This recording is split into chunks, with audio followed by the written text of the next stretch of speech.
Vivekananda polyclinic एवं आयुर्वेद विज्ञान संस्थान लखनऊ के स्त्री एवं प्रसूति रोग तथा इन विट्रो फर्टिलाइजर विभाग द्वारा Uttar Pradesh Indian society for assistant reproduction एडवी बायोसाइंसेस तथा एक्सिव केयर के सहयोग से दिनांक 30 मई 2026 को वीर विशेषण विषयक एक लाइव कार्यशाला का सफलतापूर्वक आयोजन किया गया। कार्यक्रम का शुभारंभ परम पूजनीय स्वामी मुक्तानंद जी महाराज द्वारा पारंपरिक दीप प्रज्वलन के साथ हुआ, जिसमें यूपी ISAR की अध्यक्ष डॉक्टर राजुल त्यागी, यूपी ISAR की सचिव। क्या आप ऐसा कहना चाहते हैं, खासकर जो हमारे लोग हैं, जो समाज के लोग हैं?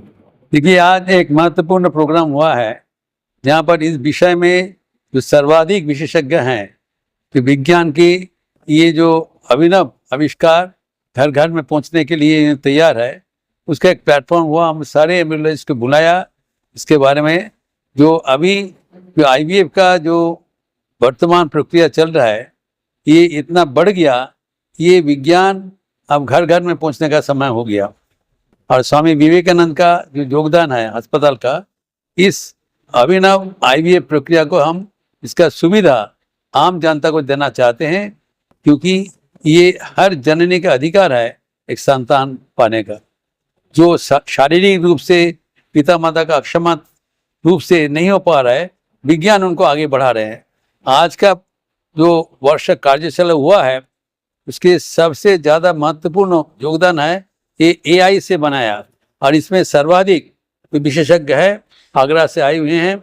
और इस विषय में जो प्रेसिडेंट है, सेक्रेटरी है, हमारा दो बगल में बैठे हैं, सबको सम्मिलित रूप से जो IVF ये प्रोग्राम बहुत ही सक्सेसफुल हुआ है, और हम चाहेंगे इसको और भी आगे बढ़ाएंगे और सेवा प्रोग्राम घर घर में पहुंचा देंगे। सर, जहाँ तक IVF की बात आती है, और आज की तारीख में IVF कॉर्पोरेट हो गया है कहीं ना कहीं, तो जिसकी वजह से जो एक मिडिल क्लास है या लोअर क्लास है वो सेवा से कहीं ना कहीं दूर है। तो इसको किस तरह उस स्तर तक पहुंचाने की कोशिश होगी? यही मुद्दा पर आज मैं भाषण दिया था कि IVF लैब अनेक है, लेकिन ये बहुत खर्चीला है। लेकिन हमारा विवेकानंद अस्पताल में जो हमारे IVF खुले थे डॉक्टर सीमा पांडे के साथ में, इसको उद्घाटन KGMU के vice chancellor doctor Sonia Nityanand ने किए थे। और आम एक चैरिटेबल हॉस्पिटल के लिए, एक जो आम जनता के लिए हॉस्पिटल है, उसमें IVF लैब करना बहुत बड़ी बात है, और वो अभी सक्सेसफुल चल रहा है। ताकि ये मिथ जो है तोड़ना चाहता हूँ कि IVF चाइल्ड इज वेरी खर्चीला है। साधारण व्यक्ति के लिए भी ये उपलब्ध है, यही इसका विचार हम कर रहे हैं। अभी यहाँ पर बहुत सा सक्सेसफुल IVF चाइल्ड बना है, इसके बारे में पुष्टिकरण डॉक्टर सीमा पांडे करेंगे। सेक्टर में सिंगल यूनिट IVF सेंटर्स हैं, वो भी उसी दिशा में काम कर रहे हैं। तो अगर सरकार इन तरह के सेंटर्स को प्रोत्साहन देती है, उनके ऊपर एक्सेसिबल बहुत सारे टैक्सेस, बहुत सारे रूल्स एंड रेगुलेशन नहीं लगाती है, तो IVF अभी भी एक आम आदमी की पहुंच की चीज बन सकती है और बन रही है। हमारा IVF जो घर घर पहुंच रहा है, उसमें हमारी जैसी चैरिटेबल संस्थाएं जैसे विवेकानंद है और इंडिविजुअल इनफर्टिलिटी क्लिनिक्स और IVF सेंटर्स हैं, उन्हीं के थ्रू वो वहां तक पहुंच पा रहे हैं। मैं इस तरह अभी की बात हो रही थी, आयुष्मान में भी इस सर्विसेज से जोड़ा जाए, एक बड़ा चैप्टर हो गया, तो क्या इसका आयुष्मान में जोड़ने के लिए गवर्नमेंट की प्रायोरिटीज होती हैं। आपको ये समझना पड़ेगा कि IVF कोई लाइफ थ्रेटनिंग सिचुएशन नहीं है, और इंडिया आज भी हाईएस्ट पॉपुलेटेड कंट्री है, जहां पे हमारी प्रायोरिटी की लिस्ट में फर्टिलिटी काफी नीचे आ रहा है। तो आयुष्मान में जुड़ने के पीछे बहुत सारे और कंफाउंडिंग वेरिएबल्स होते हैं, फैक्टर्स होते हैं, जिनको गवर्नमेंट को कंसिडर करना पड़ता है। लेकिन इनफर्टिलिटी को WHO ने एक डिजीज मान लिया है, तो प्राइवेट पब्लिक पार्टनरशिप में गवर्नमेंट इस दिशा में आगे बढ़ रही है, और उम्मीद है आयुष्मान में भी आगे इस प्रक्रिया को इंक्लूड किया जा सके।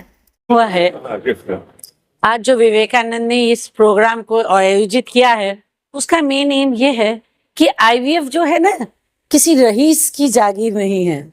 और ये जो कॉर्पोरेट वर्ल्ड ने पूरे IVF को कैप्चर कर रखा है, और ये कहा जाता है कि it's a rich mains game, पर नहीं। आज के प्रोग्राम का एम है हर घर में, एक मिडिल क्लास और लोअर मिडिल क्लास में हमें लो बजट IVF पेश करना है, और हर घर में किलकारी गूंजे, हर दंपति निसंतान के दुख से वंचित ना संतान के सुख से वंचित ना हो और हर घर में किलकारी गूंजे। और इसके लिए हम कॉरपोरेट को छोड़ के हम प्राइवेट सेक्टर के डॉक्टर्स भी हम लोग एक साथ एक स्टेज पर आकर काम कर सकते हैं। और इसको मनी मिल्टिंग मशीन की तरह काम नहीं करना चाहिए कि आईवीएफ का मतलब है केवल पैसा। हमें इसको निस्वार्थ भावना से हर घर में इसको पहुंचाना चाहिए, हर आदमी को संतान का सुख प्राप्त होना चाहिए। इसके लिए बहुत चीजें आगे बढ़ हुई हैं, साइंस का बहुत आविष्कार हुआ है और आर्टिफिशियल इंटेलिजेंस का तो बहुत ज्यादा नया रोल है, जिससे कि हम लो बजट में और अच्छे सक्सेस दे सकते हैं। तो इसके बारे में मैं चाहूंगी डॉक्टर केशव मल्होत्रा अपना व्यूज दें।